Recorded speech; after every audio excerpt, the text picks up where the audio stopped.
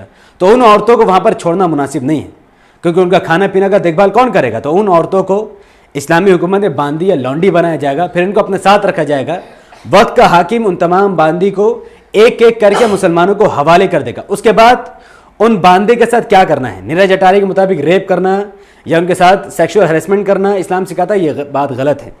جبکہ صحیح بات اس نے صحیح بخاری سے بتائی ہی نہیں ہے, وہ حدیث نے چھپا لی. نبی کریم صلی اللہ علیہ وسلم فرماتے ہیں صحیح بخاری حدیث نمبر 97 میں, رسول اللہ صلی اللہ علیہ وسلم نے فرمایا کہ ایسا شخص جس کے پاس کوئی لونڈی ہو جس سے وہ شباشی کرتا ہے اور اسے تربیت دے, اچھی تربیت دے, اسے تعلیم دے تو اچھی تعلیم دے، اور اسے آزاد کر کے اس سے نکاح کر لے تو اس کے لیے دگنا اجر ہے۔ یعنی جس مسلمان کے پاس لونڈی یا باندی ہو وہ اسے اچھی طریقے سے تعلیم دے اور بہت ویل ایڈوکیشن اسے دے، اسے مینر سکھائے اور اچھا مینر سکھائے اور اس کو آزاد کر دے، پھر اسے شادی کے لیے اس کے لیے دوہرا اجر ہے، یعنی اس سے ڈبل پوائنٹ ہے۔ دوسری حدیث صحیح بخاری 2547 میں ہے، جہاں نبی کریم صلی اللہ علیہ وسلم فرماتے ہیں کہ جب کسی کے پاس کوئی باندی کوئی لونڈی ہو اور وہ اسے پورے حسن اور خوبی کے ساتھ ادب سکھائے، یعنی بہت اچھی طریقے سے بہت اچھے اخلاق سے اسے مینر سکھائے، پھر آزاد کر کے اس سے شادی کر لے تو اس کے لیے دگنا ثواب ہے، اسے ڈبل پوائنٹ ہے، دوہرا اجر ہے۔ نبی کریم صلی اللہ علیہ وسلم صحیح بخاری 3011 میں فرماتے ہیں کہ جس شخص کے پاس لونڈی ہے، غلام ہے، باندی ہے، وہ اسے تعلیم دے، ویل ایڈوکیشن اسے دے، اور تعلیم دینے میں اچھا طریقہ اختیار کرے، یعنی اس کے پاس چڑچڑاہٹ پن نہ کرے، اس پر غصہ نہ کرے، بلکہ شانتی سے، سکون سے، اخلاق سے، محبت سے اسے ایڈوکیشن سکھائے، اسے تعلیم سکھائے، اسلامک تعلیم سکھائے، اور اس میں اچھے طریقے سے کام لے، پھر اسے آزاد کر کے اس سے شادی کر لے تو اسے دوہرا اجر ہے۔ یعنی ویل بیہیویئر اس کے ساتھ رکھے، پھر اسے آزاد کر دے، جب وہ تعلیم اور ایڈوکیشن اور مینر سیکھ جائے تو اسے آزاد کر کے شادی کر لے۔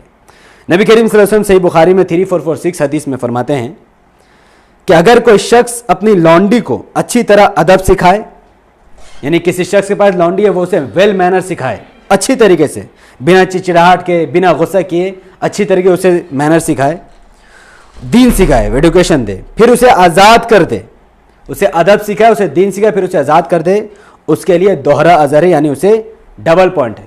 پھر لاسٹ حدیث صحیح بخاری 5083 انٹرنیشنل نمبر کے مطابق، جہاں نبی کریم صلی اللہ علیہ وسلم فرماتے ہیں کہ جس شخص کے پاس لونڈی ہو، غلام ہو، باندی ہو، وہ اسے تعلیم دے، ایڈوکیشن دے، اور خوب اچھی طرح دے، یعنی چڑا کر غصہ میں نہیں، اچھی طریقے سے ویل بیہیویئر کے ساتھ اس کو تعلیم دے، اور پوری کوشش اور محنت کے ساتھ سکھائے، یعنی پوری کوشش کے ساتھ اس کو ایڈوکیشن دے، اس کو مینر سکھائے، اسے ادب سکھائے، اور اس کے بعد اسے آزاد کر کے اس سے شادی کر لے، اس کے لیے دوہرا ثواب ہے۔ تو ایک طرف نیرج اٹاری کا دعویٰ ہے کہ ہمیں اللہ اس کے رسول صلی اللہ علیہ وسلم ریپ کرنا سکھاتے ہیں، غلام کے ساتھ، باندی کے ساتھ بلاತ್ಕಾರ کرنا سکھاتے ہیں، وہی دوسری طرف ہمارے قرآن اور حدیث میں یہ بات صاف صاف بتایا گیا کہ جو باندی جو لونڈی آپ کے کنٹرول میں دی جاتی ہے، اس کے کھانے پینے کی ذمہ داری آپ پر دی جاتی ہے، اس کا رہنے کی ذمہ داری آپ پر دی جاتی ہے، اور اسے اسی لیے آپ کی ذمہ داری میں کیا گیا تاکہ آپ اس کو مینر سکھائے، ادب سکھائے، تعلیم سکھائے، ایڈوکیشن دے، اور جب وہ سب کچھ سیکھ جائے، جب وہ ایک صحیح عورت بن جائے تو اس کو آزاد کر دے اور پھر اس سے شادی کر لو۔ اور ایک آزاد عورت کو اختیار ہوتا ہے وہ اس سے شادی کرے چاہے نہ کرے، یا تو اس کا من ہو اس سے شادی کر لے گی، نہ من ہو تو وہ شادی نہیں کرے گی۔ تو اسلام میں ہمیں جو باندی بنائی جاتی ہے اس کے ساتھ یہ بیہیویئر سکھایا جاتا ہے، بہترین اخلاق، بہترین تعلیم، نہ کہ اس کو غلام بنا کر ٹارچر کرنا۔ یہاں تک کہ نبی کریم صلی اللہ علیہ وسلم نے صاف صاف فرمایا کہ اس کے ساتھ چڑچڑاہٹ پن نہیں کرنا، اس کے ساتھ غصہ نہیں کرنا، اس کو نوکر بنا کے نہیں رکھنا، بلکہ اسے ایڈوکیشن دینا ہے۔ اسی لیے آج پوری دنیا میں لوگ اسلام ایکسیپٹ کرتے ہیں، کیونکہ وہ لوگ پڑھ کر اسلام ایکسیپٹ کرتے ہیں۔ نیرج اٹاری جیسا جاہل، پشپیندر کلشریشٹھا جیسا جاہل، انکر آریہ جیسا جاہل، یا راہل آریہ جیسے جاہلوں کی بات سن کر اسلام کو نہیں سمجھتے۔ وہ لوگ اسلام کو پڑھ کر سمجھ کر اسلام کو قبول کرتے ہیں، اور وہ سمجھتے ہیں کہ سیکس سلیو کا خاتمہ اسلام نے کیا ہے، غلامی کا خاتمہ اسلام نے کیا ہے۔ اگر اسلام نہ ہوتا تو آج بھی دنیا میں غلامی کا سسٹم ہوتا ہے۔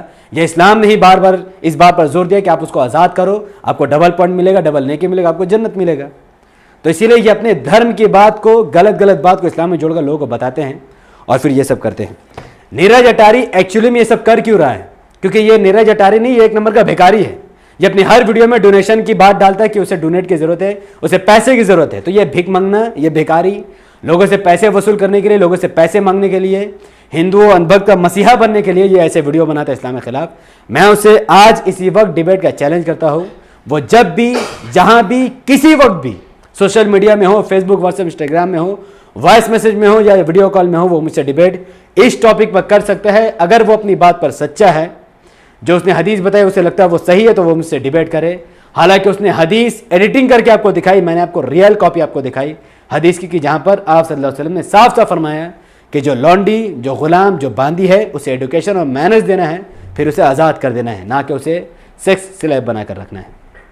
بہت بہت شکریہ۔ السلام علیکم ورحمۃ اللہ وبرکاتہ۔ اللہ کے سلام، رحمت و برکات اب تمام بھائی اور بہنوں پر ہو۔ میں اللہ بھی، پیس اپون اس۔